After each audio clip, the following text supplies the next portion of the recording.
Have you ever wondered what it takes for a good person, someone kind, compassionate, and ethical, to commit acts of cruelty or even become a monster? Imagine someone you admire, someone you trust, transforming into someone you barely recognize.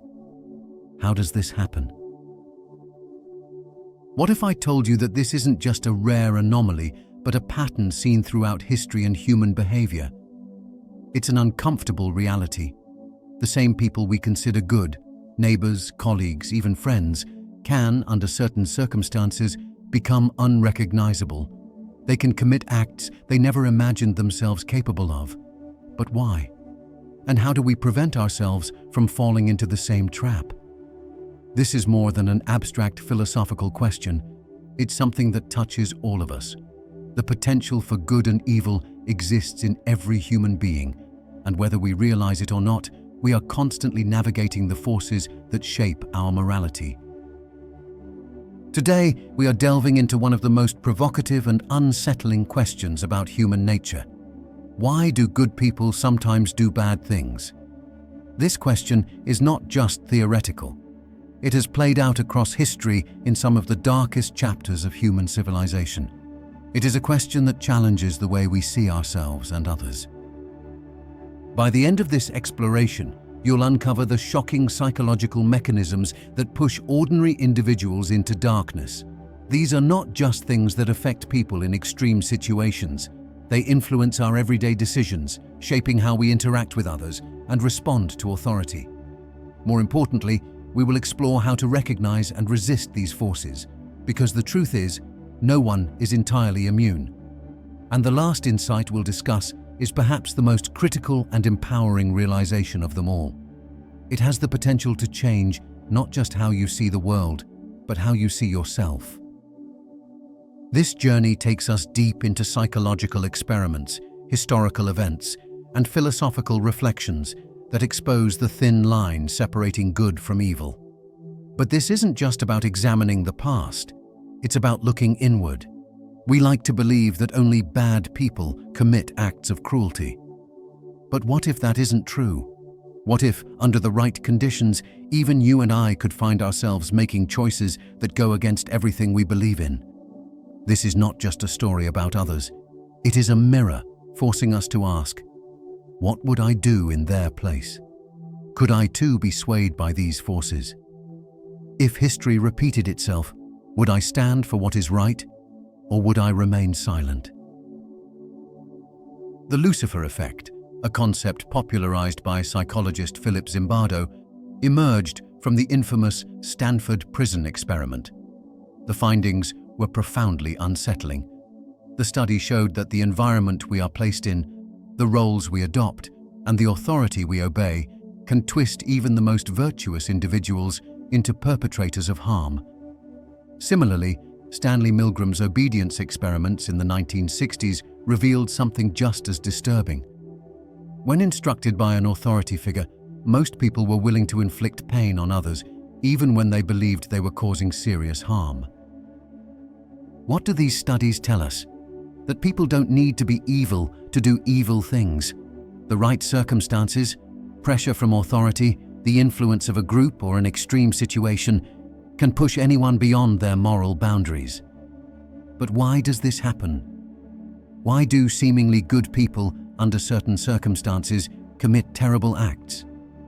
The answer lies in a complex web of psychological and social forces that shape our behavior, often without us even realizing it.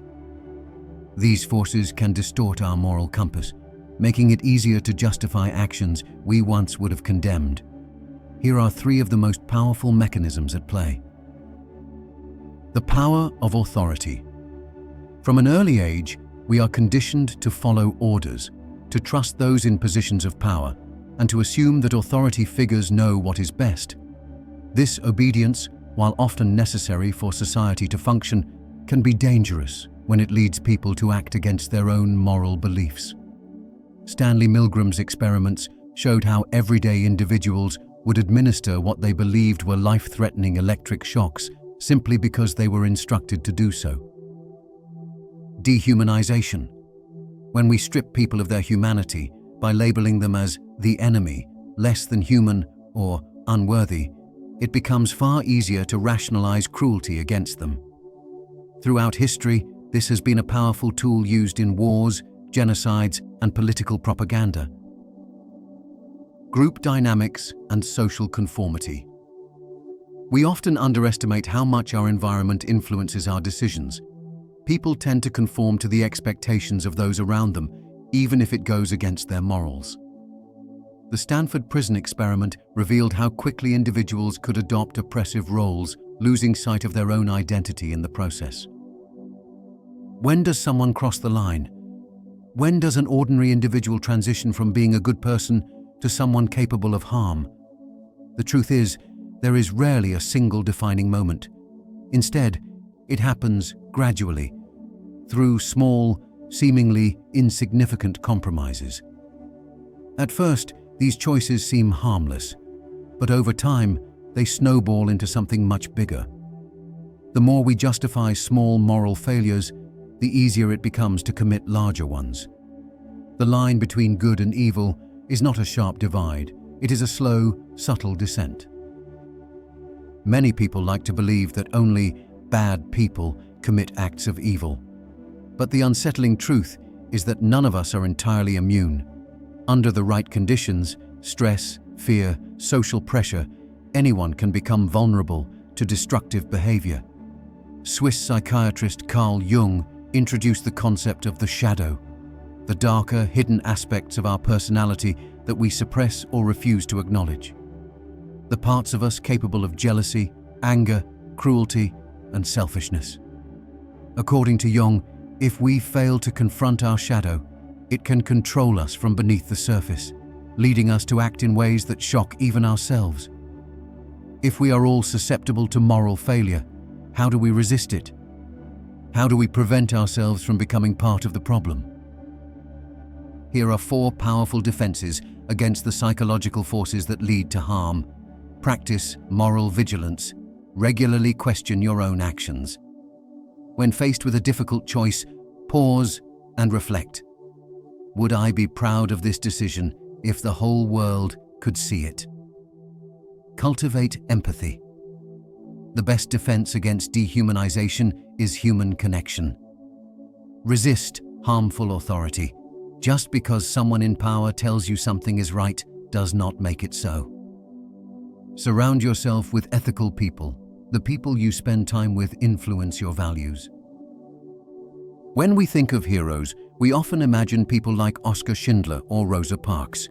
These figures inspire us, but they can also make heroism seem out of reach. But heroism isn't about grand gestures. It starts with small, everyday choices. Ultimately, the battle between good and evil is not fought in distant lands or history books. It is fought within each of us every single day. As Alexander Solzhenitsyn wrote, the line dividing good and evil cuts through the heart of every human being. That line is not fixed. It shifts with every decision we make. We all have the power to choose. The question is, will you rise to the challenge?